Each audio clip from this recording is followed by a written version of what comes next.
আগামীতে কিয়ামত পর্যন্ত জীবিত মানুষদেরকে কোরআন শোনাতে যদি কেউ বাধা দেয়, ডিস্টার্ব করে, মার্ক করে রাখবেন, পরে ওই জায়গায় মাটিতে দিয়ে দেবেন বিসমিল্লাহি ওয়া আলা মিল্লাতি রাসূলিল্লাহ বাদ দিয়ে। কয়েকদিন আগে সাতক্ষীরা একজন বাধা দিচ্ছিল, আমি তার পরের দিন ছিলাম, আমি বলেছিলাম যে এরকম বাধা সারা বাংলাদেশে দেবে। কিছু মানুষ উস্কানি দেয়, এই যে চাঁপাই নবাবগঞ্জের দুই মুফাসসিরে কোরআন আছে স্বামী স্ত্রী,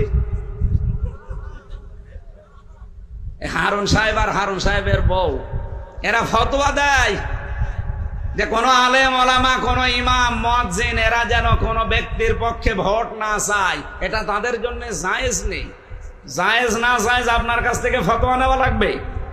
আপনি কি মুফতি? আমার নামের আগে মুফতি লিখা আছে, আমি ফিকহ নিয়ে কামেল পাস করেছি। অন্তত আমি যদি ফতোয়া দিতাম তো মেনে নেওয়া যেত, কারণ এই সার্টিফিকেট সরকারি সার্টিফিকেট। আর আপনার কি সার্টিফিকেট আছে? কি দিয়ে ফতোয়া দিলেন যে আপনি ভোট চাইতে, রায় চাইতে মানা করলেন? মানে আপনি মানা করলেন আর দেশের আলেমরা শুনে বসে থাকবে না? আপনি কাকে মানা করেছেন জানি না, আমারে মানা করেন তো আসেন। 56,000 বর্গ মাইলের প্রতি ইঞ্চিতে যারা একামতে দিন প্রতিষ্ঠা করতে চায়, এদেশে আল্লাহর জমিনে আল্লাহর আইন প্রতিষ্ঠার জন্য যারা কাজ করে, আমি প্রত্যেকের জন্য ভোট চাবো, নাম ধরে যাবো, বাধা দিতে আসেন তো দেখি আসেন। এটা আর আগস্টের 5 তারিখের আগে নেই যে মাইক কেড়ে নেবে। এখন মাইক কেড়ে নিতে আসলে, বাধা দিতে আসলে আমারটা ছাতা পড়ে না, আমার সামনে শয়তান একটাও পড়ে না।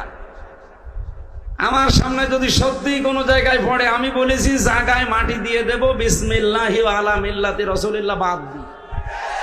কারণ ও তো আল্লাহর নামে রাসূলুল্লাহ দলে তুলে দিলে হবে না, ও অন্য দলে দেওয়া লাগবে। কথা বলেন না কেন?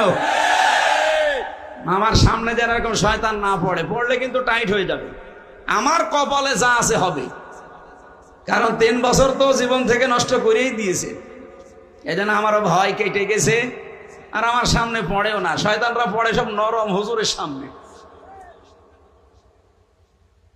জীবিত মানুষদের কোরআন শোনাতে কিয়ামতের আগে এই দেশে যেন আর কেউ ডিস্টার্ব করতে না পারে, কি সেই পরিবেশ তৈরি করা লাগবে না? আপনি কি রাগ করলেন?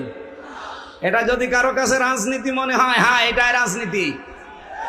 কারণ আমি বুঝে শুনে রাজনীতি করেছি। মাইয়াশফা শাফাআতান হাসানাতান ইয়াকুল্লাহু নাস